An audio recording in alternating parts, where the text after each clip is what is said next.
Assalamualaikum warahmatullahi wabarakatuh.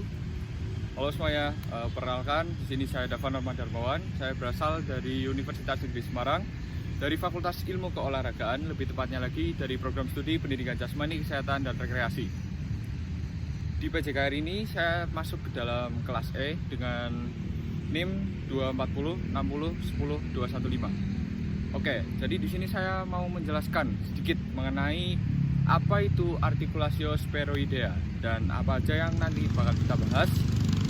Kita akan bahas dari karakteristiknya, dari jenisnya, dari nama, dari pertemuan tulang, dan yang terakhir itu kemungkinan geraknya. Oke, langsung aja tanpa berlama-lama simak video berikut ini.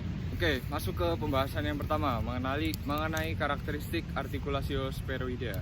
Karakteristik yang pertama, artikulatio spheroidea ini terdiri dari tulang yang berbentuk bulat seperti kop dan juga tulang yang berbentuk cekungan di tulang yang lainnya. Kemudian artikulatio spheroidea ini dapat bergerak ke berbagai arah.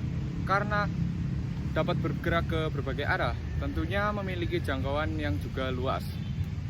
Namun, artikulatio spheroidea ini stabilitasnya masih bergantung pada otot, ligamen, dan struktur di sekitarnya.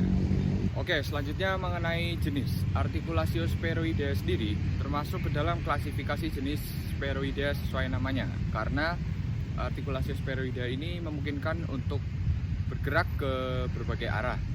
Mengapa demikian? Karena terdiri dari permukaan sendi yang berbentuk bulat atau seperti bola dan juga berbentuk cekungan pada tulang yang lainnya. Oke, selanjutnya mengenai nama sendi. Artikulatio spheroidea atau yang biasa kita kenal dengan ball and socket joint atau sendi bola. Sebagai contohnya, di artikulatio spheroidea ini terdapat artikulatio humeri atau sendi bahu dan artikulatio coxae atau sendi pinggul. Oke, selanjutnya mengenai pertemuan tulang. Seperti yang sudah disebutkan sedikit pada awal video tadi, artikulatio spheroidea ini merupakan pertemuan dari dua tulang, yang mana tulang yang berbentuk bulat seperti kop dan juga tulang yang berbentuk cekungan.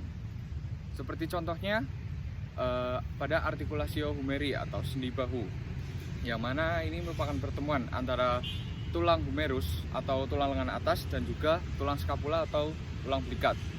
Contoh yang kedua ada artikulatio coxae atau sendi pinggul, yang mana ini merupakan pertemuan antara tulang femur atau paha dan juga acetabulum atau tulang pinggul. Selanjutnya mengenai kemungkinan gerak. Kemungkinan gerak dari artikulatio spheroidea sendiri itu ada 4 macam. Yang pertama ada fleksi dan ekstensi. Seperti contohnya fleksi itu mengangkat ke arah atas, kemudian ekstensi kembali ke posisi semula. Kemudian yang kedua ada abduksi dan juga aduksi. Untuk abduksi sendiri itu posisi gerakan bagian tubuh yang mana menjauh dari garis tengah tubuh, seperti contohnya mengangkat ke samping. Ini abduksi. Kemudian apabila kembali ke posisi semula, dinampakkan dengan gerakan aduksi.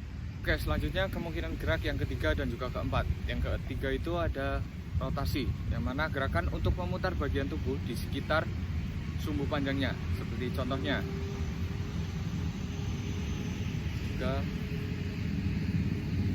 Oke, selanjutnya gerakan yang keempat ada sirkumduksi, yang mana gerakan ini itu seperti gerakan melingkar, bisa 360 derajat, bisa ke sini ataupun sebaliknya ataupun ke samping. Oke, kesimpulan dari artikulatio spheroidea ini sendiri, meskipun hanya terdiri dari dua tulang, namun hal ini sangat berguna karena bisa melakukan berbagai gerakan, yang mana gerakan tersebut penting untuk kita gunakan di kehidupan sehari-hari, mulai dari yang sederhana hingga gerakan yang kompleks.